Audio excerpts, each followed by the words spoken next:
Aqui conosco na bancada do Estúdio 50, um amigo profissional do audiovisual, competente, parceiro e algumas histórias da antiga. Marcos Serpa. E50. Estúdio 50. Roda.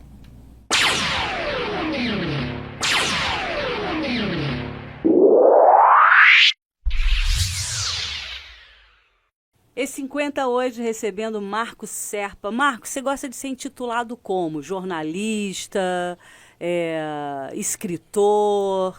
Olha, lá na bio do Instagram, eu boto jornalista e videomaker, né? Mas já fui de tudo um pouquinho, né? Já mudei de carreira várias vezes durante a minha trajetória de vida, assim. Conta um pouquinho pra gente sobre essa trajetória. Você não é de Araruama? Não sou de Araruama. Eu vim para Araruama no finalzinho de 1998. Eu morava em Duque de Caxias, né? Sou mais um dos ex-moradores da Baixada que vieram para a região dos Lagos, né? E quando meu filho fez 1 ano de idade, eu e a André, minha esposa, a gente resolveu, né, encarar um desafio de criar nosso filho num lugar mais tranquilo. Que era mais tranquilo, né? Ainda hoje, é, né? hoje ele está com que idade? Meu filho está com 27. E você acha que essa tranquilidade, ela continua? Valeu? Assim, como família, fala, nossa, Andréia, olha, foi a decisão certa da nossa vida? Vou perguntar para ela tá ali. Foi, não foi? Eu acho que foi, eu acredito que foi. Porque por mais que Araruama não seja mais Araruama de 26 anos atrás, né? Quando a gente veio para cá, ainda é diferenciado em relação ao que a gente vivia na Baixada Fluminense, ao que a gente vive no estado do Rio hoje, né? Não que esteja uma maravilha, não. Tá muito ruim, né? Mas eu acho assim, acho lindo quando você fala, vamos fazer um túnel do tempo, né? Porque a gente fala 26 anos, é tempo pra caramba, é muita coisa, né? é muita coisa. Aí quando eu você tinha fala cabelo. Araruama daquela época, eu não conheci. Sim. Mas o que tem um saudosismo nessas palavras suas? Tem. Tanto pro lado bom quanto pro lado negativo também, né? Vamos começar com o bom? Claro. Poxa, Araruama, a primeira vez que eu vim para Araruama, eu devia de ter uns 10, 12 anos de idade, eu era criança, e eu já fiquei naquela ideia fixa. Quando eu crescer, eu vou vir morar aqui. Uau! Né? Porque aqui é muito legal, aqui tem praia, tem lagoa, eu brinco, eu jogo bola em qualquer lugar, eu ando, eu vou. Lá em Caxias, onde eu morei, eu era criado solto na rua também. Eu lembro, né, da infância ali, onde hoje é a linha vermelha ali, a gente ia caçar bicho, e fazia altas aventuras, aquelas coisas de criança. Não era roça, mas tinha uma área verde muito grande naquela época. Mas uma época que tinha infância, né? Tinha infância, não tinha a violência, não era nada parecido com o que a gente vive hoje. Assim, eu olhando para as coisas que eu fazia há 30, 35 anos atrás, em Caxias, eu fico pensando, cara, eu não faria isso nunca hoje. Não teria essa possibilidade, essa oportunidade sem estar correndo muito risco de vida. Né? É uma coisa pode parecer até meio paranoica, mas quem vive a situação sabe que é assim, né? Então a liberdade e a natureza, assim, na pré-adolescência foi o que te encantou, foi. E aí você fez essa promessa e você cumpriu, né, com seu filho de 1 ano de idade. Exato, na verdade foi uma promessa, aquela promessa que você só lembra depois que você já realizou, né? Eu não fiz nem força para. É a força do pensamento, é a força né? do pensamento. É o verdadeiro sonho que se realiza, Exatamente. Né? E quando eu trabalhava nessa época, eu trabalhava com sonorização. Eu tinha uma equipe de som, coisa e tal, a gente fazia sonorização para shows. E a gente começou a trabalhar muito aqui pro interior, para Rio Bonito, para Araruama. Porque tinha umas festas boas, né? Tinha muito evento bacana naquela época. Né? Eventos de pequeno e médio porte ali que é até tradicional, assim, de cada cidade, de cada município, né? Sim. Era uma coisa mais raiz, né? Hoje está meio pasteurizado o negócio, Tá tudo igual. Tá tudo parecido demais. Mas naquela época ainda tinha uma identidade. A gente veio para cá em 98. Antes de vir para cá um pouco, a gente estava fazendo muito trabalho para Rio Bonito e a gente quase mudou para Rio Bonito quando a gente pensou em sair de lá, porque era um lugarzinho tranquilo também. Mas aí A Andréia, minha esposa, a família dela é de Araruama. Apesar dela não ter até então, muito contato com a família, a mãe dela nascida em Araruama, ela tem uma raiz aqui em Araruama. Bateu mais forte, né? E juntou uma coisa com a outra, vamos lá, viemos e estamos aqui até hoje, sem qualquer arrependimento nesse sentido, né? Esse é o lado todo bom, né, Sim. Serpa? E Sim. o lado não bom desses 26 anos? O lado não bom é porque a gente percebe que muita coisa se perdeu nesse período de essência de Araruama. Araruama hoje tá se descaracterizando muito, culturalmente, fisicamente, né? O sentimento que a gente tem de conviver com as pessoas de Araruama, o crescimento, tem vários fatores que influem, mas não tá acontecendo um esforço para que se preserve essa raiz de Araruama, essa essência, entendeu? Eu penso assim, eu vejo assim, não sei se eu estou certo ou se eu estou errado, mas eu sinto isso, entendeu? Araruama perdeu muito da sua essência cultural, vamos botar assim, né? É muito gostoso assim na cidade, você ir na padaria e tá o seu João lá. Sim. Né? Que você já foi à padaria com seu filho, que tinha 3 anos, hoje você vai com seu filho com 20 anos. Isso. E tá o seu João lá, né? Sim, isso? sim. São características assim de você tem esse aconchego de olhar e acompanhar o cotidiano da cidade, principalmente entre as pessoas, né? A gente nem está falando de arquitetura, né? Não. Que aí já é outro detalhe. Que também eu acho que vai muito nessa vibe que você acabou de colocar, né? Que é uma identidade visual. E eu acho que uma palavra assim, gente, voltando a 26 anos atrás, que eu falo até de Búzios, assim, que é pitoresco. Isso. Eu acho que essa cidade, essa palavra, ela define muito, né? Isso assim que você está falando, né? Do pitoresco, do aconchegante. Búzios é um exemplo assim, extremo disso que a gente tá falando, porque Búzios tinha uma identidade, a identidade de Búzios mudou muito mais até do que a identidade de Araruama, só que tem umas características de arquitetura. Isso, muita coisa se eu for nos ossos, eu vou encontrar lá a Dona Maria, a família de pescador. Isso tudo foi preservado e valorizado. Aqui não, aqui a coisa foi escorrendo, né? Então, você veio para cá, começou, você fazia festas, né? Oferecia toda a parte sonora. Isso, a gente fazia som, e aí, como eu tinha equipamento de som, a gente resolveu fazer um estúdio de gravação. A gente gravava... Uma coisa puxa a outra. A gente fez um estúdio na época. João Paulo lembra?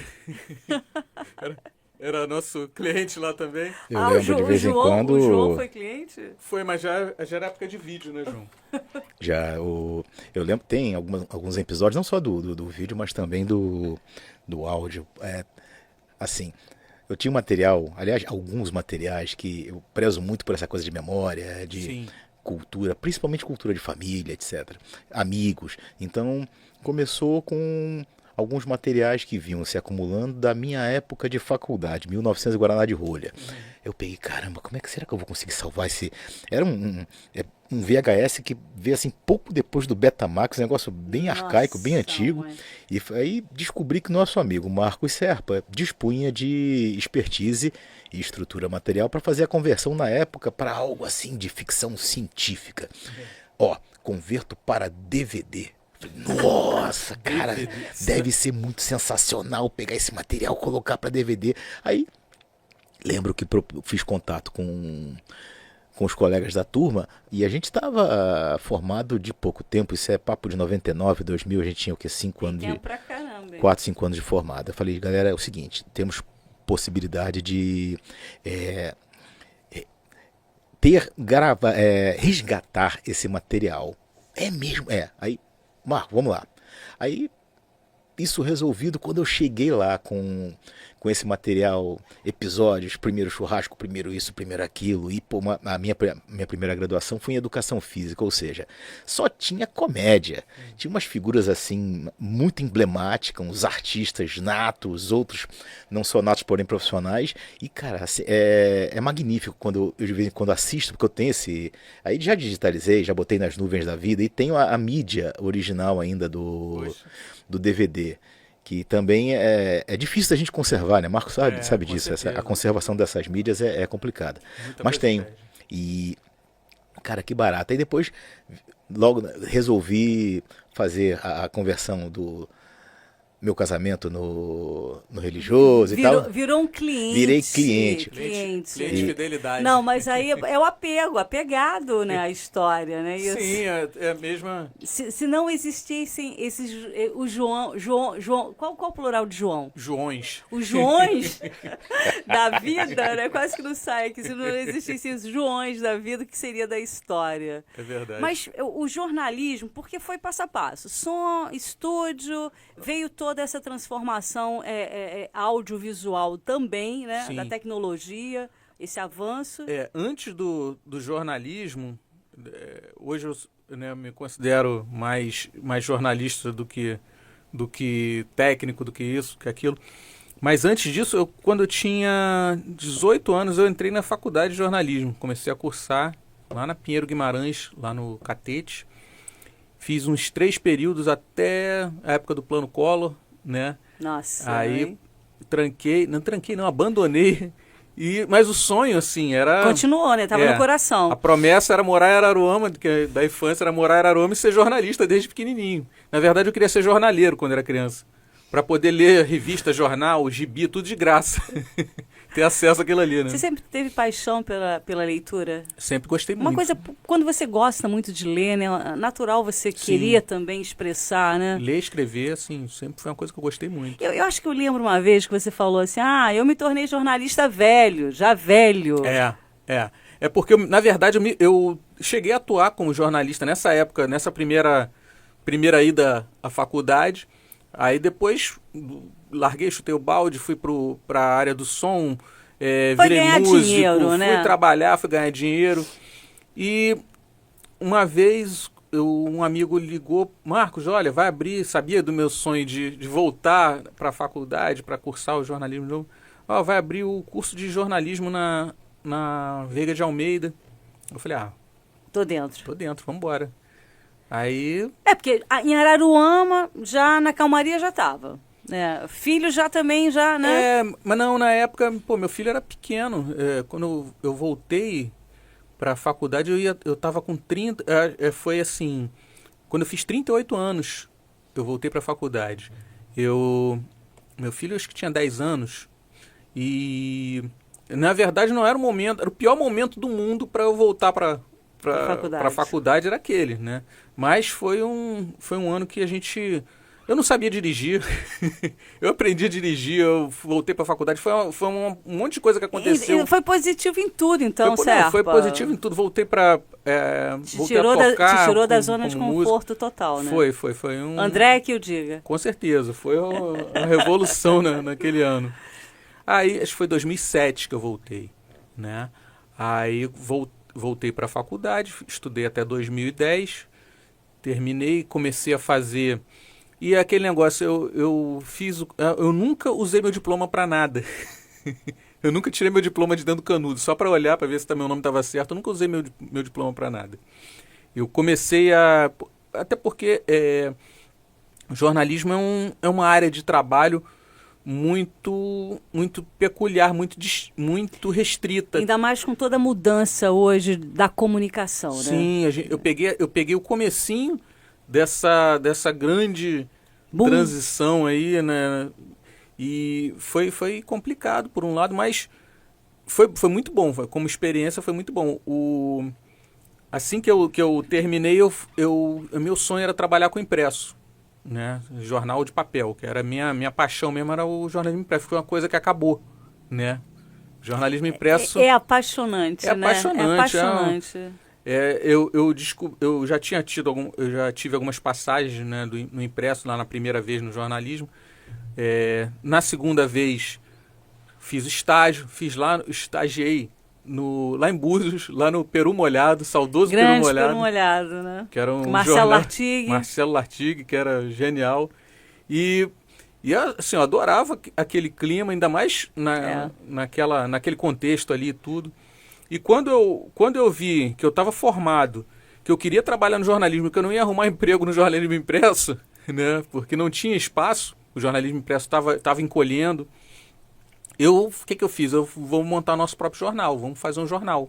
Você é pioneiro, né, Serpa? Marco Serpa é pioneiro, né?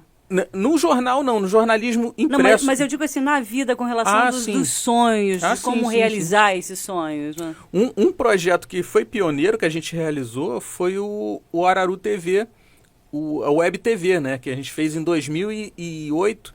Em 2008 ninguém sonhava, vou gravar um vídeo de jornalismo, vou fazer uma matéria para botar na internet. O YouTube estava começando, o smartphone estava começando.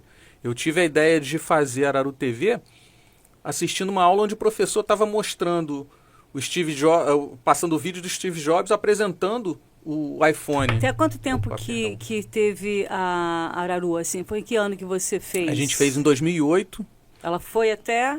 A gente foi até 2010, quando eu terminei. A gente foi fazendo coisas pontuais até 2015. Em 2015 a gente voltou, foi o período, acho que foi mais consistente em termos de produção, foi de 2015 e 2016. Né? Entre 2015 e 2016 a gente produziu muito conteúdo. E esse conteúdo todo eu tinha eu tinha perdido os HDs, onde tinha esse conteúdo todo. Você não chamou o João ia ficar no seu pé. Pois é, o João... Para a preservação cultural, né, desse acervo. Mas, milagrosamente, eu consegui recuperar o HD essa semana. Depois de anos, assim, que legal. Porque, inclusive, gente, a Araru TV vai estar voltando. Ele vai comentar sobre isso, porque nessa frustração, né, de não poder se dedicar ao impresso, você deu vazão para o vídeo, né? Você deu vazão para o online, para o escrever, porque é uma necessidade, né? Como se fosse fome, né? Uhum. A gente precisa produzir o nosso conteúdo que vem na cabeça, as ideias, a gente tem que botar para fora de alguma forma, né? E aí foi para publicidade, foi para crítica, você é um bom crítico. Assim, não sei se eu sou bom, mas eu sou crítico, né? Bem crítico. Hoje eu tô mais... voltado à produção, voltei a focar na produção de audiovisual, produzi alguns documentários pensando nessa questão do resgate. Você pode até citar pra gente, né, pro pessoal que está acompanhando aí. Em 2021 e 2022, comecinho de 2022, a gente produziu um documentário chamado Sobara para Sempre, né, contando um pouquinho da história do Quilombo de Sobara, lá em São Vicente. A gente fez o documentário Praia Seca de todos os tempos, contando a história de Praia Seca, né, que eu acho que isso tinha que ser, assim, eu fico até meio chateado, porque isso já era para ter sido feito há mais tempo, né, por outras pessoas até, né, mas alguém tinha que ter pensado nisso. Que bom, Serpa, que foi por você, pelo menos, né? Eu acho que assim, da iniciativa e da vontade, eu acho que o fazer sempre vem da vontade. Uhum. Né? Então, nem sempre quem pode tem a vontade, né? Fica no poderia. Não é verdade, eu estou falando assim, mas só a gente sabe como que a gente conseguiu realizar, né? Só porque a gente teve uma lei de incentivo do governo federal para poder financiar um financiamento mínimo, né? Para custear o básico, mas foi o que proporcionou a gente começar o trabalho. A gente, né, teve empresas, comércios locais que ajudaram também, lá em Praia Seca principalmente, mas a gente precisou dessa força para produzir isso. E a gente fez a segunda parte, a gente está gravando, a gente fez a segunda parte do Praia Seca, a gente está gravando o terceiro filme, a gente está fazendo a trilogia de Praia Seca, o terceiro vai ser assim bombástico. A gente fez um documentário sobre um movimento do pessoal do pedal aqui de Araruama, o Trilhas de Araruama, pessoal que... Você está registrando a cultura, né, do que é interessante, né, para a posteridade. A ideia é essa, registro. Né? Não é nada genial, não é nada revolucionário, mas é uma coisa extremamente é importante no sentido do registro, do momento, daquilo ali não se perder. E o mais legal é que isso tudo servir para estudos, né? Futuros, né? De Isso, pesquisa. exatamente. Isso é super importante. Exatamente. A gente está mantendo esse registro, não é para ser reconhecido por ninguém agora, é para daqui a para ser algum reconhecido tempo, depois. Exatamente. Alguém nem ser exatamente reconhecido, para isso ser usado, para isso ser... Mas eu acho, olha só, vamos aqui, né? O reconhecimento, ele é natural. Sim. Né? Porque, como você questionou, falou, por que não fizeram? Eu falei, que bom que foi você que fez. Lá na frente teve um que fez. Então, eu acho que, assim, tudo vem de uma maneira, assim, grandiosa. E você realmente não fica encabulado por ser grandioso, né? Por ser ousado, realmente. Isso é muito legal. 2025, a gente, né, hoje 2025, teve toda a pandemia para os agentes culturais que somos nós, que foi super difícil, né, muita dificuldade em Araruama com relação a vários... Muita coisa. A muita coisa. Como que está o plano, seus planos para esse ano? Olha, 2025, meu plano é produzir, botar a Araru TV funcionando de novo, em um formato diferente, como um canal de... Desde 2019, eu trabalho na Cabo Frio TV, lá em Cabo Frio, fazendo a parte operacional, e eu queria usar a mesma estrutura que a gente fazia lá com a TV local de lá para fazer uma TV local aqui, que é a Araru TV. A gente está transmitindo já o sinal pela operadora Gigalink. Quem tem a Giga TV da Gigalink pode botar lá no canal 10, que a Araru TV está sendo transmitida pelo canal 10. A gente vai ter as redes sociais, vai ter o canal do YouTube, que vai botar programação também. A gente vai continuar produzindo documentários, né? E a gente vai produzir um filme de ficção. Deixa eu dar uma pausa, uma respirada no Marco Serpa, porque, inclusive, né, existe o Estúdio E50, você acompanha através do canal 10, né, em Cabo Frio, e também vai estar acompanhando na Araru TV, né? Eu já estou aqui anunciando, gente. Verdade. É isso, a gente tá nessa pegada de fazer a Araru TV voltar em um formato diferente do que era.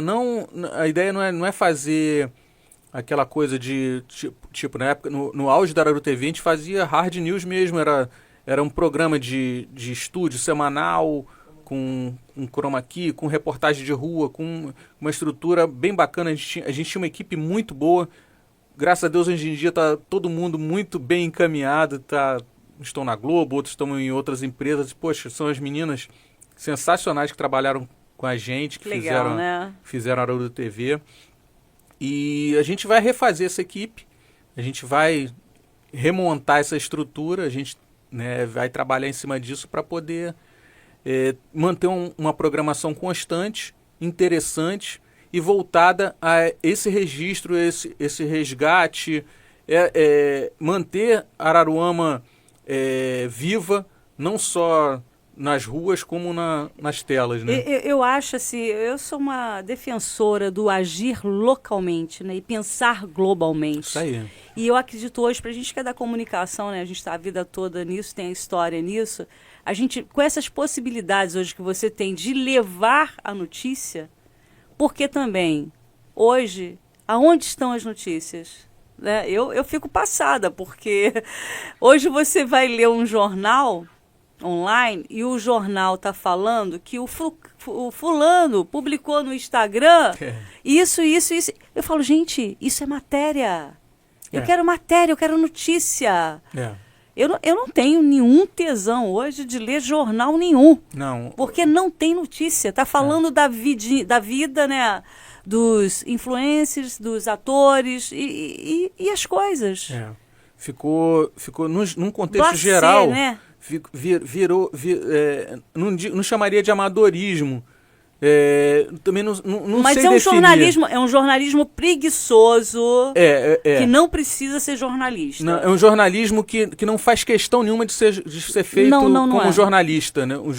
As pessoas que atuam, na maioria das vezes, elas parecem que estão brincando vamos brincar de jornalismo. Quando a gente é criança, Vamos brincar disso, vamos brincar de polícia e ladrão.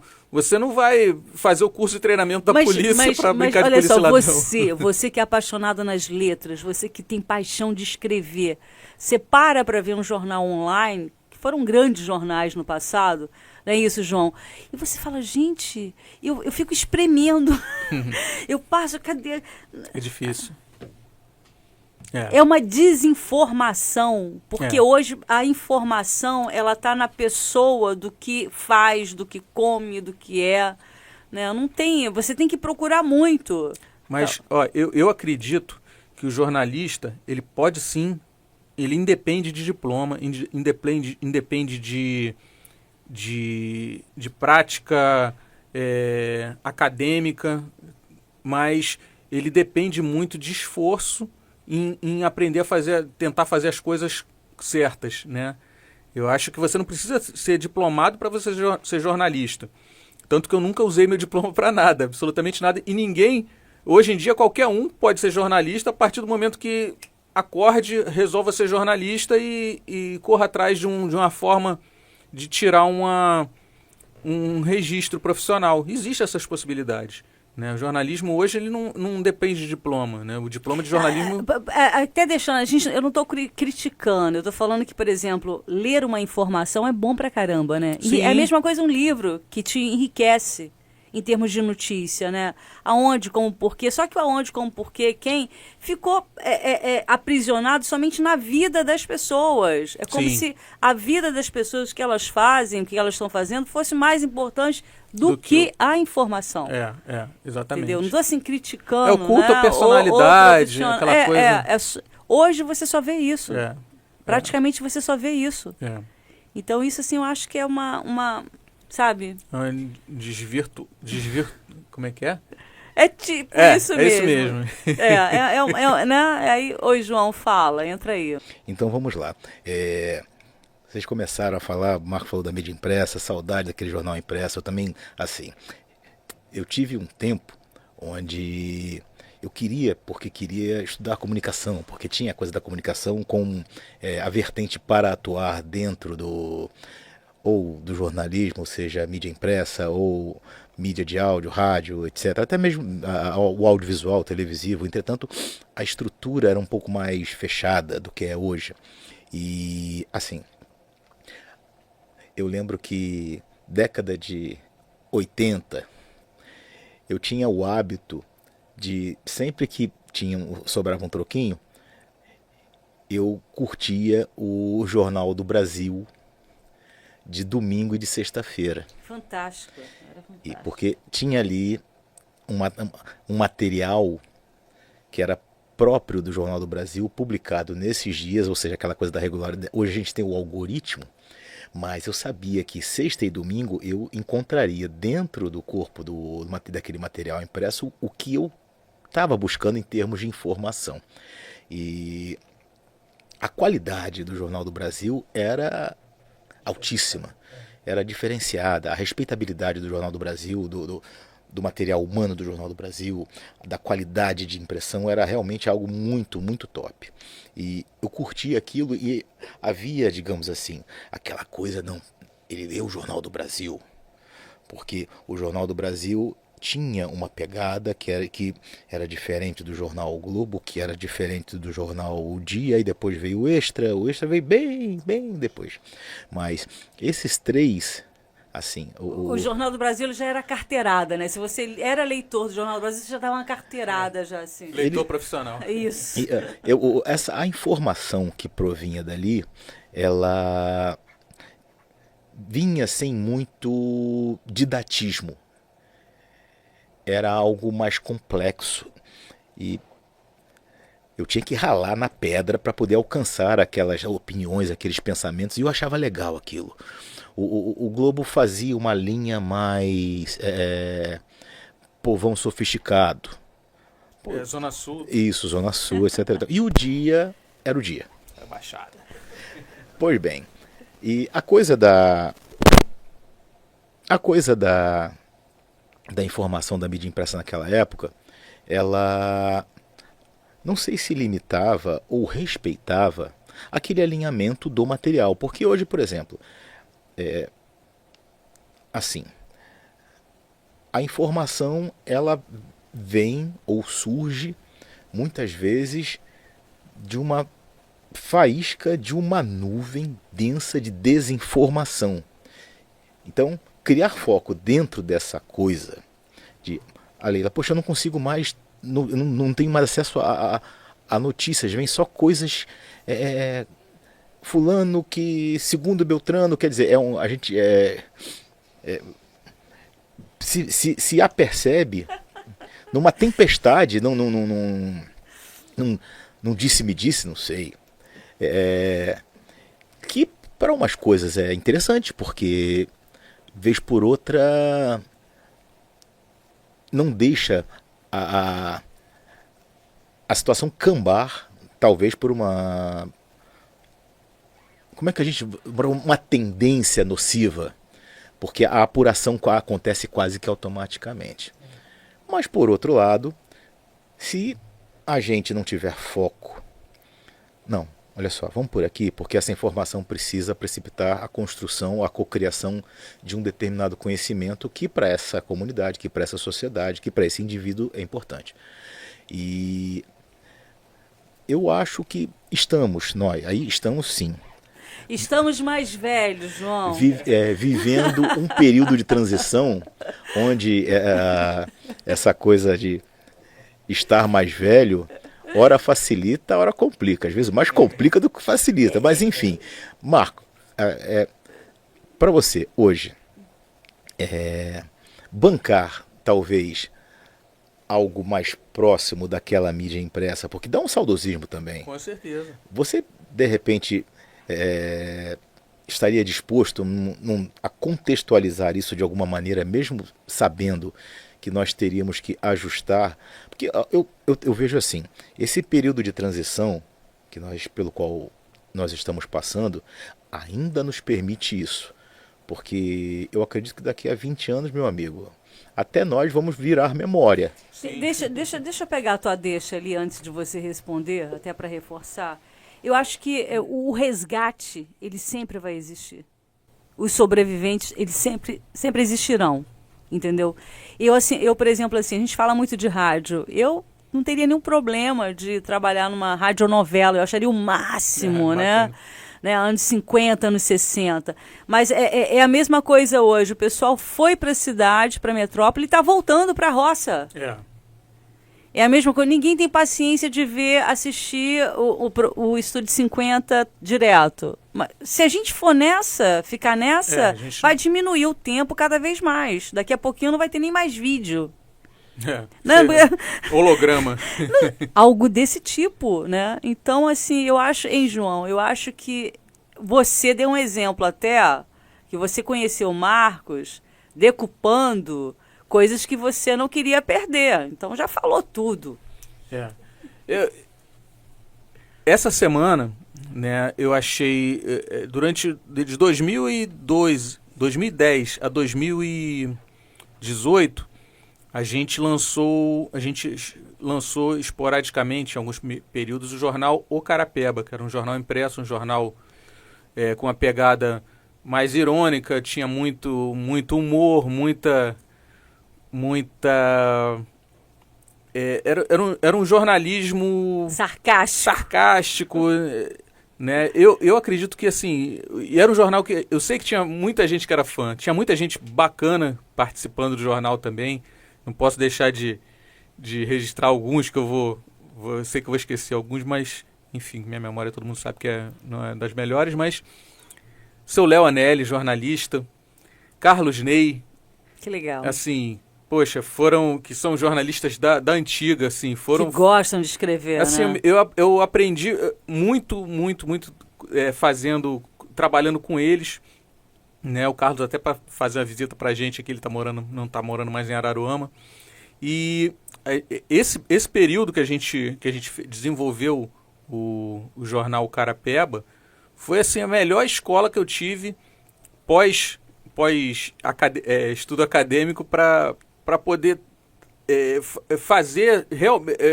me sentir realmente jornalista, né? aprender ali no dia a dia, apesar que era um jornal mensal, mas todo dia a gente estava fazendo um pedacinho do jornal. O Marcelo Carapeba também, lá de Praia Seca, que trabalhava com a gente. Poxa, muita gente. E foi um jornal que eu tenho vontade até de fazer um documentário contando a história do jornal. Eu estava revisitando as edições do jornal. Cada edição tem uma história muito, muito bacana. Muito, muito bacana mesmo. E todo mundo, a gente ria muito fazendo, a gente ria muito lendo. E a gente continua rindo muito lembrando. Né? O lance é que tem que sobreviver, né? Tem que sobreviver. Alguém tem que pagar o café. E eu tinha vontade de fazer alguma coisa para transformar essas edições do Jornal Carapeba numa coisa mais atual. Né? Não relançar o jornal. Acho que hoje não é mais o momento. Mas eu acho que, por exemplo, assim, hoje, isso aqui é muito atual. Uhum. Isso faz parte dessa atualização. Eu acredito, eu acho que vamos botar em 2016 mais ou menos, de certa forma, Araruama que o Jornal Carapeba retratava, ela acabou ali, né? Por uma série de fatores. Eu acho que a Araruama teve um ponto de quebra ali. Foi um ciclo fechado. Foi um ciclo fechado e esse período de 2010 a 2016, eu acho que a gente só lançou uma edição do Carapeba depois de 2016 e foi mesmo assim foi uma edição caidinha. Mas você falando sobre isso, sabe uma coisa que eu fico vendo hoje? É que vários profissionais estão começando a se encontrar para algo novo, que é o antigo dentro do atual, né? Uhum. Isso é super possível, né? Com certeza, com certeza. Isso não só uma possibilidade, quanto uma necessidade, né? Que isso uma hora aconteça e isso tudo seja feito decupado, novo. decupado né, atual, né? Uma decupação atual. João, fala.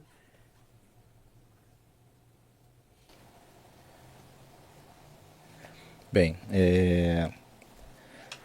a gente começou a viajar aqui nesse saudosismo que é gostoso, a gente curte.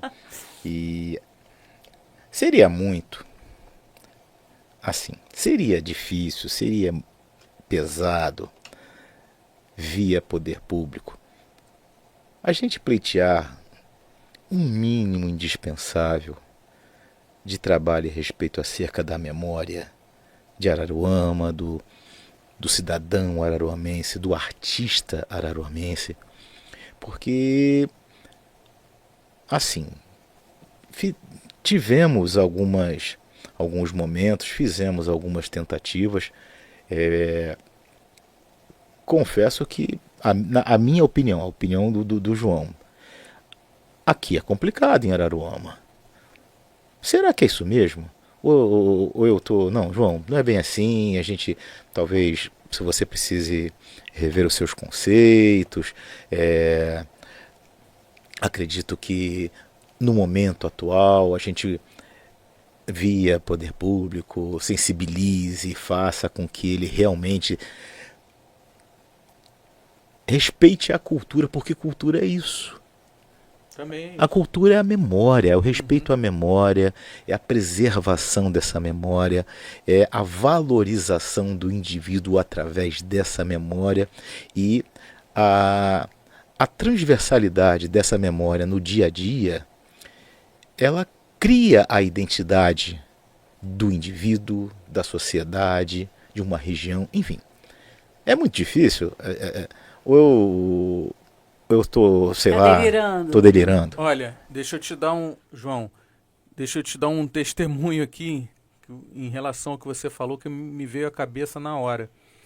Em 2021, quando eu estava fazendo o primeiro documentário, que foi o Praia Seca e o Sobara, né, que eu estava fazendo mais ou menos os dois ao mesmo tempo, eu procurei a Casa de Cultura de Araruama para pesquisar o acervo de Araruama, porque eu sempre tive, né, na Araruama passada, eu sempre tive a Casa de Cultura como uma referência para esse tipo de pesquisa. O que eu encontrei em 2021 na Casa de Cultura, assim, foi um cenário de horror. foi uma coisa deprimente. Foi uma coisa que eu voltei para casa com vontade de... Deprimido, né? A princípio eu voltei com vontade de parar com tudo. E depois eu falei, não, o meu trabalho é justamente para isso aí se perpetuar, entendeu? Daqui para frente a gente não vai precisar de uma casa de cultura para manter um vídeo vivo, né? A gente tem as redes sociais, a gente tem as plataformas de vídeo, a gente não precisa ficar exclusivamente preso ao físico, porque a casa de cultura era um cenário de... Assim, eu não sei nem o que descrever. Abandono. Abandono é pouco. Se tivesse abandonado, estava bom. Né? Era o caos mesmo. Os funcionários, assim, excelentes. Assim, o que me ajudou muito foi o conhecimento deles, as dicas, as ideias que eles me passaram. Mas em questão física, material, eles não tinham suporte nenhum para trabalhar. O acervo totalmente sucateado, computador, era um monte de computador sucateado pelo chão, deu vontade de ajudar eles ali, poxa, vamos botar esse computador para mexer com o computador, eu falei, pô, vamos botar esse computador para funcionar, assim, eu me sentia na necessidade, a gente tá rindo aqui, a gente mas ri para não chorar. De tristeza, né? Não, era assim, deprimente. Já que o João tocou na ferida, eu vou apertar um pouco a ferida, né? 2025... Araruama hoje tem a pasta de uma secretaria, né? Os agentes culturais, né? Vamos ter aí agora uma secretaria de cultura. Sim. Você acredita ou não acredita? Olha, ou é mais uma história? Eu queria acreditar. Eu gostaria muito de acreditar, mas eu não consigo acreditar. Nada. Assim, a gente... É porque é tanto descrédito, né? A gente vê tudo sendo mentira. Como é que a gente vai acreditar que não, isso aqui vai ser verdade? Né? A gente vê tanta mentira. Até o momento ainda não sabemos o nome do secretário. Vou deixar aqui já registrado, porque, né? Ou secretário ou secretária. Ou secretária. Né? Mas a gente não sabe o nome do secretário. A gente espera que seja... Você pode falar por você, sim, não é isso? O que você espera, o que você acha que tem que mudar, se não dá para continuar? A criação da secretaria é fundamental, né, entre outras coisas, para a cultura de Araruama passar a ser subsidiada com verbas federais, com projetos, com uma série de coisas que somente com a secretaria funcionando... Vai entrar. E isso é fundamental, porque o orçamento da Secretaria da pasta da cultura para esse ano é ridículo. Não dá para fazer nada. Muito, assim, que se gasta em qualquer festinha aí. Por exemplo, um evento que... Um Wine Jazz Festival. Né? Wine Jazz Festival. Araruama Wine Jazz Festival. Como a gente vive numa cidade bilíngue, todo mundo fala em inglês aqui fluentemente na cidade. É o vinho, né? Wine. Wine. Em Minas também o pessoal fala muito wine. Aí, como a gente vive nessa qualquer evento desse tipo, gasta muito mais do que a verba de um ano da cultura de Araruama. E a gente tem gente muito boa, que me surpreende a cada dia. Cada dia a gente vê o trabalho de gente que a gente não imaginava que fosse tão bom, né? Porque a gente está ali no dia a dia, a gente não conhece o trabalho da pessoa, quando a gente assiste, caramba, olha só, que bacana, cara. Esse cara, tá aqui do meu lado, eu não sabia que ele fazia isso, né? Falta um monte de coisa para isso ser tornado público para as pessoas que fazem cultura tem o ditado só vendo para crer. Você está nisso, então, agora? Nesse não, ditado com relação à Secretaria de Cultura? Eu quero acreditar, mas eu só vendo para crer. Mas já teria que ter tido umas mudanças na raiz, né? Porque tem os setores ali, pessoas em determinados locais, que se continuar e que não acontece nada mesmo. Mas nesse momento, no dia de hoje, aqui, começo de mandato da nova prefeita, nada me faz ter esperança que a coisa possa fluir. Estar fluindo. Pode até ser porque, que flua. Porque, por exemplo, ela pode ter também, a nova prefeita, toda boa intenção Sim, e vontade. e espero que ela tenha. Mas a gente sabe que para acontecer... depende de um monte de coisas saírem do caminho, um monte de coisas entrarem no caminho de Araruama e outras coisas saírem deixarem de ser obstáculos, né? O que seria o mínimo para os agentes culturais? Para a gente, né? Tô no bolo também. Seria... a gente nem está pedindo o máximo, porque a gente merece o máximo. A gente está só... E o mínimo? Tem o mínimo? Seria uma Secretaria de Cultura funcionando com profissionais habilitados, não gente só com boa vontade também não resolve, tem que ser e não gente é só preenchendo cargos, né? Não só preenchendo cargos, não só preenchendo cargos. Se pegasse Marco Serpa para ser secretário hoje, eu vou te falar, eu seria o primeiro a despedir, a criticar, porque eu não tenho capacitação técnica, né, para ser um secretário. Mas não é um técnico que vai sentar ali, né? Mas a pessoa não precisa. Disso? Eu tenho esperança que tenha um mínimo de capacitação técnica. Eu acho que nem precisa ser técnico, mas que o corpo dele seja técnico, já ajuda pra caramba o secretário. Com certeza. E se o secretário estiver ano-luz, a coisa anda. Não, isso aí eu concordo com você. Eu acho que não precisa ser estritamente um técnico na ponta ali, né? Não, você tem que ter ali precisa ser uma pessoa de visão ampla, isso, que contemple todas as... E que tenha um suporte técnico. Mas é um nome difícil de amarrar, um nome para fazer isso aí. Eu não sei... João tá se coçando, ele já chega a tá vermelho. Fala, João. Mexeu com cultura, gente, ele fica empolvorosa. Em 2013 nós tivemos uma oportunidade aqui em Araruama com a realização da Conferência Municipal de Cultura.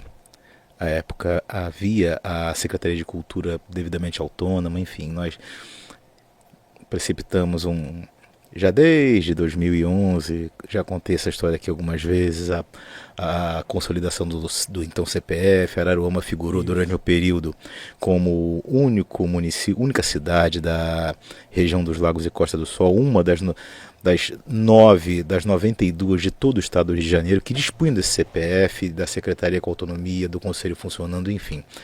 E essa reestruturação vai depender de muito mais que boa vontade. E aquela época, em conversa com Paulo Negrão, que compunha o Ministério da Cultura, ele esteve aqui conosco, a orientação foi a seguinte: olha, é ideal, a exemplo de alguns países no mundo, inclusive a França, que a cultura disponha de profissionais devidamente habilitados, capacitados, e a pasta da cultura seja exercitada por esses profissionais, tendo ingressado através de concurso público, que é, digamos assim, um caminho que minimiza algumas das mazelas que normalmente fazem parte dessa coisa da... Não, eu vou pegar... Desacordos. Enfim, porque o Marco falou da verba da cultura. A pasta da cultura tendo sido ressuscitada agora, se é que o termo pode ser esse... Pode.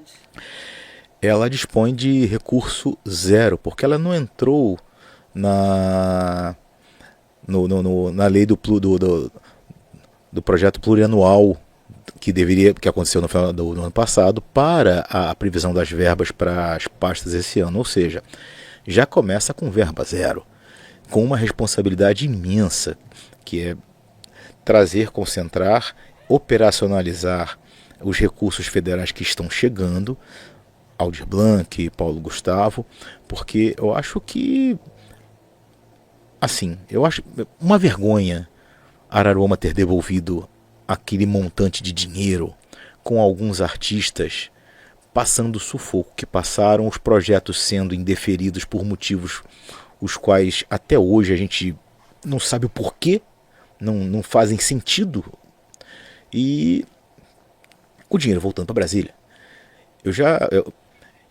Eu tive a oportunidade de, durante quase uma década, fosse pela cultura, fosse pela educação, fosse pelo esporte, militar, e ir a Brasília e voltar, e em contato com aquela turma que está com a mão no dinheiro público e tem a prerrogativa de mandar esse dinheiro público para nós, se for o caso, era sempre a seguinte máxima: professor, dinheiro tem, está faltando projeto e está faltando gestão.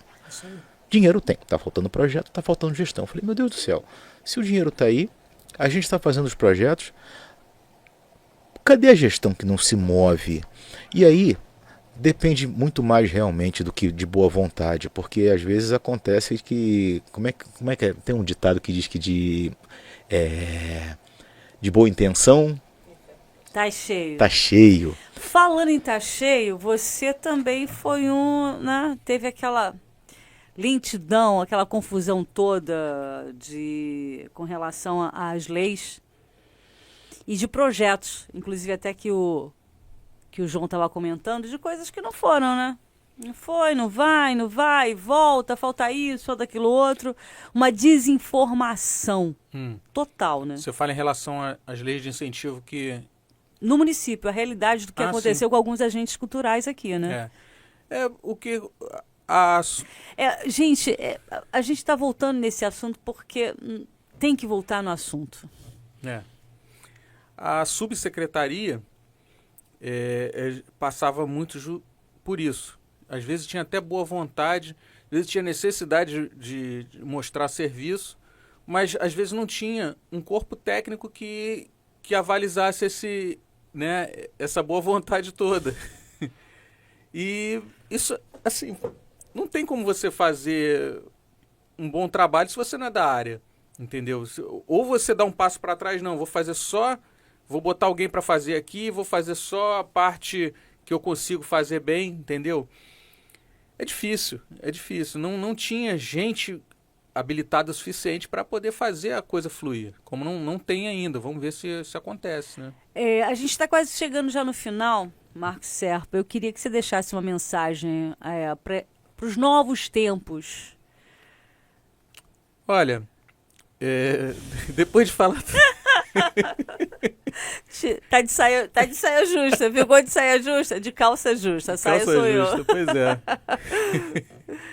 Olha, eu quero muito... Não, peraí, e olha que a gente nem espremeu, hein? Nem colocamos o Marcos Serpa na parede, porque ele virá outras vezes, então a gente começa assim, começa em banho-maria. Olha, eu espero, em relação à cultura de Araruama, que por mais que eu sou um otimista disfarçado, né, na verdade, de pessimista. Por mais que eu não veja motivos para que hoje que a cultura esteja dando um passo para frente ainda, tem muita gente que fica horrorizada quando eu falo isso, né? Um dia desse eu estou conversando com o pessoal fala, não, você está totalmente errado. Espero estar... Meu maior prazer é quando eu me pego no erro da minha previsão, que, poxa, quando eu jogo para baixo e a coisa flui, é uma felicidade. Felicidade. A gente joga a expectativa lá embaixo para que vier a ser lucro, né?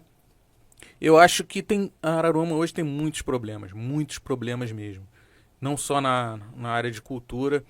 E a gente tem uma gestão que é praticamente a mesma gestão passada, com todas as suas limitações técnicas, com suas limitações de liderança, com todos os seus equívocos de visão da cidade, da população, das necessidades. Eu enxergo isso na cidade.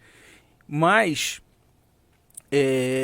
a cultura, ela está ali. Ela é uma parte desse emaranhado de problemas que a gente vive hoje. Ela não é a prioridade. Não sei nem se existe uma prioridade. A prioridade é onde o calo aperta mais hoje para uma gestão de crise, para um governo. A prioridade é onde está chamando mais atenção da mídia.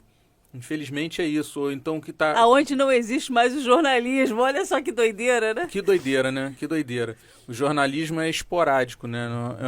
Às vezes surge um uma emissora de TV que faz uma reportagem sobre uma situação que chama atenção, que essa reportagem joga contra um plano de poder que o grupo que governa está maquinando.